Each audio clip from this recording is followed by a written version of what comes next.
अतीक अहमद की मौत को लोग एक गैंग वॉर या पुलिस कस्टडी में हुए मर्डर के तौर पर देखते हैं, लेकिन अगर मैं आपसे कहूं कि ये इलाहाबाद में जमीनों के ऊपर कब्जा या गुंडागर्दी तक सीमित नहीं था, इसके तार जुड़ते थे पाकिस्तान की खुफिया एजेंसी आईएसआई से। क्या कनेक्शन था पाकिस्तान की एजेंसी आईएसआई और अतीक अहमद में? आईएसआई को अतीक की जरूरत क्यों पड़ी? अतीक इतना पावरफुल गैंगस्टर कैसे बन गया? अतीक और आईएसआई को किसने मिलवाया और बाद में ये कनेक्शन क्यों और कैसे टूट गया? आज के वीडियो में हम इसी सच से पर्दा उठाएंगे। ये बात इतनी डिटेल में कभी किसी और ने नहीं समझाई, तो वीडियो बहुत इंटरेस्टिंग होने वाला है, इसको अंत तक जरूर देखिएगा। पुलिस ने जब अतीक को गिरफ्तार किया और उसकी जांच की, तो पुलिस की एफआईआर और इन्वेस्टिगेटिव एजेंसीज की रिपोर्ट में एक ऐसा खुलासा हुआ जिसने पूरे देश को चौंका दिया। अतीक अहमद ने अपनी मौत से कुछ दिन पहले जांच एजेंसियों को बताया था, मेरे पास हथियारों की कोई कमी नहीं है क्योंकि मेरे कनेक्शन सीधा आईएसआई और लश्कर तैयबा से हैं। जांच के दौरान अतीक ने सिक्योरिटी एजेंसी को बताया कि कैसे पाकिस्तान की आईएसआई इन हथियारों को ड्रोन के जरिए पंजाब और राजस्थान के बॉर्डर पे पार पहुंचाती थी और कैसे वहां के लोकल माफिया इन हथियारों को कलेक्ट करके अतीक के पास लेकर आते थे। ये खुलासा साबित करता है कि अतीक सिर्फ एक लोकल माफिया डॉन नहीं था, बल्कि वो भारत के खिलाफ रची जा रही एक बड़ी अंतर्राष्ट्रीय साजिश का बड़ा हिस्सा था। अप्रैल 2023 में अतीक अहमद ने प्रयागराज पुलिस के सामने अपने इन्वेस्टिगेशन के दौरान एक बयान दिया। यह शाहगंज थाने में दर्ज एफआईआर क्राइम केस नंबर 102/2023 का पार्ट है। तब अतीक ने पुलिस को कहा था कि मेरे पास हथियारों की कोई कमी नहीं है क्योंकि मेरे संबंध सीधा आईएसआई और लश्कर तैयबा से हैं। उसने पुलिस को बताया कि कैसे पाकिस्तान से ड्रोन के जरिए हथियार पंजाब की सीमा पर गिराए जाते थे, जिन्हें वहाँ आईएसआई के लोकल कॉन्टैक्ट्स इकट्ठा करते थे और उन्हीं हथियारों की खेप में से अतीक को मॉडर्न हथियार जैसे AK-47 ऑटोमेटिक राइफल, 45 बोर की पिस्टल और RDX जैसे खतरनाक बारूद मिलता था। उमेश पाल की हत्या में भी जिन हथियारों का उपयोग हुआ था वो सारे सीमा पार पाकिस्तान से स्मगल करके अतीक के पास लाए गए थे। अतीक के दाऊद से गहरे संबंध थे। वो अपने पैसे को देश से बाहर भेजने के लिए या फिर स्मगलिंग करने के लिए या अपने किसी गुर्गे को देश से बाहर नेपाल या बांग्लादेश भेजने के लिए दाऊद के नेटवर्क का इस्तेमाल करता था। और दाऊद भी उसी तरह भारत में फेक करेंसी फैलाने के लिए या अपने हथियारों को इधर से उधर पहुंचाने के लिए अतीक के नेटवर्क का इस्तेमाल करता था। पुलिस की जांच में सामने आया कि अतीक के गुर्गे दाऊद इब्राहिम के नेटवर्क का उपयोग कैसे देश में नकली करेंसी लाने के लिए किया करते थे। अगर अतीक के किसी आदमी को पुलिस ढूंढ रही होती थी तो वो दाऊद के नेटवर्क का इस्तेमाल करके नेपाल या बांग्लादेश भाग जाता था। यही काम मुख्तार अंसारी और शहाबुद्दीन भी किया करते थे। ये तीनों एक ही स्टाइल से आईएसआई और दाऊद के लिए काम किया करते थे। लेकिन सवाल ये है कि आईएसआई को अतीक की ऐसी क्या जरूरत पड़ गई? पाकिस्तान की आईएसआई लंबे समय से भारत में K2 यानी कश्मीर और खालिस्तान और ब्लेड इंडिया बाय 1000 कट्स की पॉलिसी पर काम कर रही है। इंटरनेशनल प्रेशर के चलते आईएसआई ज़्यादातर लोकल लोगों से ही भारत में आतंकवाद और हिंसा फैलाने का काम करवाना चाहती है। भारत की इकॉनमी को भी नीचे गिराने के लिए आईएसआई लोकल लोगों का ही इस्तेमाल करना चाहती है। इन सब कामों को अंजाम देने के लिए आईएसआई को एक ऐसे चेहरे की जरूरत थी जिन्हें समाज में रॉबिनहुड या माननीय कहा जाता हो। आईएसआई जानती थी कि सीधे आतंकी हमला करने से पाकिस्तान के ऊपर इंटरनेशनल प्रेशर आएगा, लेकिन अगर भारत के अंदर बैठे बाहुबलियों का इस्तेमाल किया जाए तो ये काम बहुत आसान हो जाएगा और इसमें पाकिस्तान का नाम भी नहीं आएगा। अतीक अहमद के पास ऐसी 3 चीज़ें थी जो आईएसआई के बहुत काम की थी। पहली ये कि अतीक एक विधायक और सांसद था, इसलिए अतीक के पास पुलिस और प्रशासन की इंटरनल इंफॉर्मेशन रहती थी। दूसरी ये कि अतीक एक बाहुबली भी था। उसका प्रभाव प्रयागराज से लेकर पूरे उत्तर प्रदेश में और पड़ोसी राज्यों तक फैला हुआ था। उसके गुर्गे बिना किसी शक के सीमा पार से आने वाले सामान को देश के अंदर कहीं भी पहुंचा सकते थे। यानी अतीक का लोकल नेटवर्क बहुत मजबूत था, जिससे आईएसआई के सारे काम बहुत आसानी से हो जाते थे। तीसरे, अतीक ने यूपी में समाजवादी पार्टी जैसी बड़ी पॉलिटिकल पार्टीज में अपनी अच्छी धाक बना ली थी। मान लो कि उसके गुर्गे कहीं हथियार ले जाते हुए या नकली नोट ले जाते हुए पकड़े जाए, तो अतीक इसे एक साधारण गैंग वॉर या एक नॉर्मल क्रिमिनल एक्टिविटी बताकर इस बात को दबाने में सफल हो जाता था। इन सब बातों से पाकिस्तान के ऊपर इंडियन एजेंसीज कभी भी सीधा आरोप नहीं लगा सकती थी। ये सब अतीक अपनी राजनीतिक पहुंच और पॉलिटिकल प्रोटेक्शन के कारण कर पा रहा था। अतीक अहमद की कहानी किसी फिल्मी कहानी से कम नहीं है, लेकिन ये फिल्म बेहद डरावनी है। प्रयागराज के चकिया इलाके में एक तांगे वाले के घर में जन्मा अतीक पढ़ाई में एकदम फिसड्डी था, लेकिन जुर्म की गलियों में उसका दिमाग बहुत तेज दौड़ता था। 1979 में महज 17 साल की उम्र में अतीक पर हत्या का पहला केस दर्ज हुआ। उसने रेलवे के स्क्रैप और कोयले की चोरी से अपना धंधा शुरू किया। 1980 के दशक में इलाहाबाद में चांद बाबा नामक एक गुंडे का खौफ था। अतीक ने चांद बाबा को चुनौती दी और 1989 में सरेआम उसकी हत्या कर दी। इस एक मर्डर ने अतीक को इलाके का निर्वाचित डॉन बना दिया। उसी साल अतीक ने जेल से ही इंडिपेंडेंट चुनाव लड़ा और विधायक बन गया। इसके बाद उसने पीछे मुड़कर नहीं देखा। 1991, 93, 96 और फिर 2002 तक वो लगातार विधायक रहा। 2004 में वो फूलपुर से सांसद बना। ये फूलपुर की वही सीट थी जहां देश के पहले प्रधानमंत्री और फ्रीडम फाइटर जवाहरलाल नेहरू अपना पहला चुनाव जीते थे।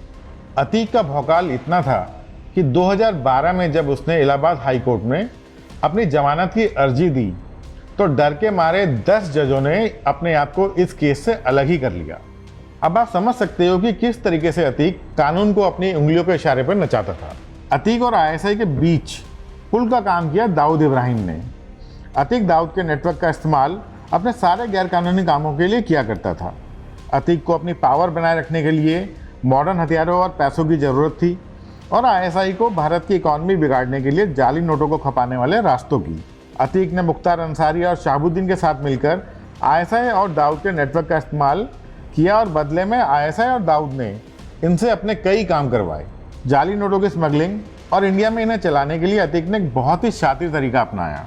उसके पास हजारों दूध की गाड़ियां और मीट एक्सपोर्ट के बड़े बड़े बूचड़ खाने थे। सुबह सुबह जब 3-4 बजे पूरा शहर सो रहा होता था तब अतीक की दूध की गाड़ियां सड़कों पर निकलती थी। अतीक के बाहुबल और राजनीतिक रसूख के कारण पुलिस इन गाड़ियों की जांच नहीं करती थी और इन्हीं कैन के नीचे बने सीक्रेट कैबिन में पाकिस्तान से आए नकली नोटों की गड्डियां और पिस्तौलें छिपाई जाती थी और इन्हें इस तरह एक जगह से दूसरी जगह पहुंचाया जाता था। सोचो, जब एक टाइम यूपी का सीएम अतीक के घर जाकर उसके कुत्ते से हाथ मिलाता था तो उस वक्त पुलिस वालों की तो क्या ही हिम्मत होती होगी अतीक की गाड़ियों को रोककर चेक करने की। अतीक का मीट का कारोबार खाड़ी देशों तक फैला हुआ था। इन बूचड़ खानों में कैश में ही डीलिंग हुआ करती थी और इसी कैश में अतीक के गुर्गे पाकिस्तान से आई नकली करेंसी को मिक्स कर दिया करते थे। लेकिन जैसे हर पापी का अंत होता है वैसे ही 2014 में देश की हवा बदली और यूपीए सरकार की जगह मोदी सरकार आ गई। इसके बाद तो अतीक के गोल्डन पीरियड को जैसे ग्रहण लग गया। उसे असली झटका तो 2017 में लगा जब उत्तर प्रदेश की कमान योगी आदित्यनाथ के हाथों में आई। योगी सरकार ने अतीक के अपराधों को केवल फाइल तक सीमित नहीं रखा, बल्कि योगी सरकार ने अतीक के काले धंधों पर गहरी चोट की। ऑपरेशन ऑक्टोपस के तहत पुलिस और यूपी एसटीएफ ने अतीक की बेनामी संपत्तियों की पहचान की। इसके कुछ सालों बाद उसकी लगभग 11,000 करोड़ की संपत्ति पुलिस ने जब्त कर ली। इसके बाद अतीक के अवैध बूचड़ खानों को भी बंद कर दिया गया, जिससे उसका रोजाना का करोड़ों का कैश फ्लो बंद हो गया। 2016 में प्रधानमंत्री नरेंद्र मोदी ने नोटबंदी का फैसला किया। इस फैसले से अतीक के जाली नोटों के भंडार अब सिर्फ एक रद्दी का गोदाम बन गए। पैसा कम होने से उसके गुर्गे भी उसका साथ छोड़कर जाने लगे। तब आईएसआई को लगने लगा कि अब अतीक एक एसेट नहीं बल्कि एक लाइबिलिटी बन चुका है। अतीक की सबसे बड़ी हार उसके अपने घमंड के कारण हुई। 24 फरवरी 2023 को धूमनगंज में जिस तरह सरेआम उमेश पाल की हत्या की गई, उसने योगी सरकार को सीधा चैलेंज कर दिया। अतीक ने सोचा था कि वो साबरमती जेल में बैठकर फिर से अपना खौफ पैदा कर लेगा, लेकिन वह भूल गया था कि वक्त बदल चुका है और अब प्रदेश में एक निर्भीक और ईमानदार मुख्यमंत्री का शासन था। पुलिस को अब ऑर्डर थे कि अतीक की किसी भी प्रकार की गुंडई को सहन नहीं किया जाएगा, इसलिए यूपी सरकार अब उसके पीछे हाथ धोकर पड़ गई। उमेश पाल की हत्या में शामिल उसके बेटे असद को पुलिस ने एनकाउंटर में मार गिराया। इसके 2 दिन बाद 15 अप्रैल 2023 की रात को करीब 10:30 बजे अतीक अहमद और उसका भाई अशरफ पुलिस की कस्टडी में कल्विन हॉस्पिटल में रेगुलर मेडिकल चेकअप के लिए गए। अतीक और अशरफ एक दूसरे से हथकड़ी से बंधे हुए थे और पैदल ही अस्पताल के दरवाजे की ओर बढ़ रहे थे। तभी मीडियाकर्मी की भीड़ ने उन्हें घेर लिया और उनसे सवाल पूछने लगे।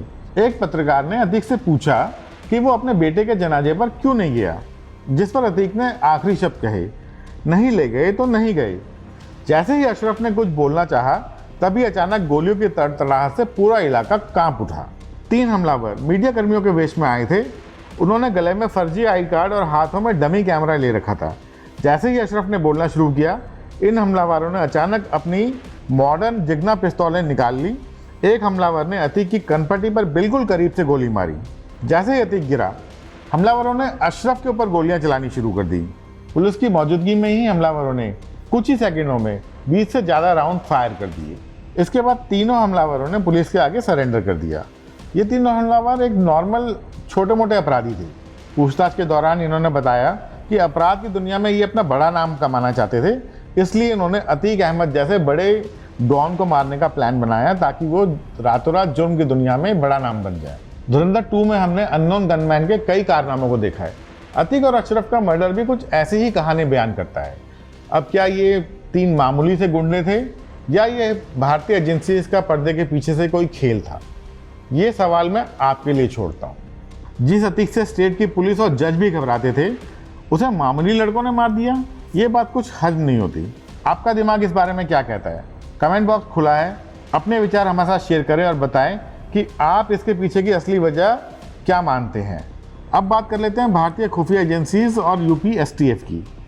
भारतीय एजेंसीज और यूपी एसटीएफ ने इस पूरे मामले में कमाल का काम किया। एजेंसीज ने न केवल अतीक के लोकल गुर्गों को पकड़ा, बल्कि उसके इंटरनेशनल फंडिंग के रूट्स को भी बंद कर दिया। एजेंसीज ने टेक्निकल सर्वेलेंस के जरिए पता लगाया कि दाऊद और अतीक के तार कैसे और कहाँ जुड़ रहे थे। भारत सरकार ने इन तारों को डिस्कनेक्ट किया। शहाबुद्दीन और मुख्तार अंसारी के खिलाफ भी उसी समय कार्रवाई तेज की गई, जिससे अतीक का सपोर्ट सिस्टम पूरी तरह से टूट गया। यह भारतीय एजेंसीज की एक बड़ी जीत थी और उन्होंने एक ऐसे नेक्सस को तोड़ा जो कई दशकों से भारत के लोकतंत्र और अर्थव्यवस्था को दीमक की तरह चाट रहा था। दोस्तों, अतीक अहमद का अंत सिर्फ एक क्रिमिनल का अंत नहीं था। ये उस सिस्टम की हार थी जो पॉलिटिकल पावर को अब्यूज़ करके छोटे मोटे अपराधियों को एक बहुत बड़ा डॉन या देश विरोधी काम करने वाला गुंडा बना देते थे। इस कहानी से एक बात साफ होती है कि क्रिमिनल कितना भी पावरफुल क्यों ना हो, कानून के हाथ आखिर एक दिन उस तक पहुंच ही जाते हैं। यदि आपको हमारा वीडियो अच्छा लगा हो तो कृपया इसे लाइक और शेयर कीजिए और हमारे चैनल को सब्सक्राइब कीजिए। मिलता हूं आपसे एक और वीडियो के साथ। तब तक के लिए आप अपना ख्याल रखिए। नमस्कार।